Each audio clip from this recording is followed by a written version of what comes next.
មិនបាត់យើងចាំបាច់ត្រូវស្រឡាញ់ខ្លួនឯងឲ្យខ្លាំង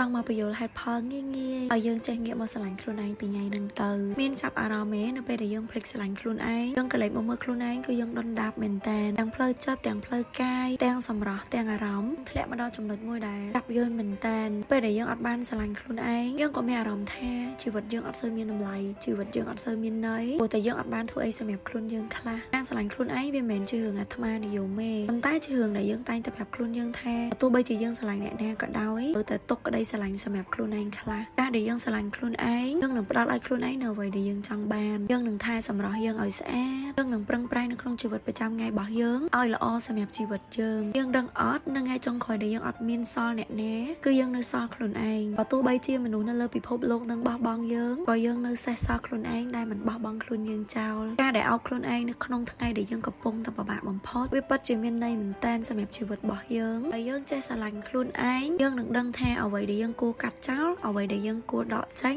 និងអ្វីដែលយើងគួរតែទុកសម្រាប់ជីវិតរបស់យើងនឹងធ្វើឲ្យជីវិតរបស់យើងស្រស់ថ្លាមានន័យពេលដែលយើងស្រឡាញ់ខ្លួនឯងខ្លាំងណាអ្នកដែលចូលមកក្នុងជីវិតរបស់យើងគេនឹងដឹងពីរបៀបស្រឡាញ់យើងដឹងថាយើងស្រឡាញ់ខ្លួនឯងណាបងគេអត់ងាយនឹងមកធ្វើបាបយើងបានដោយងាយទេ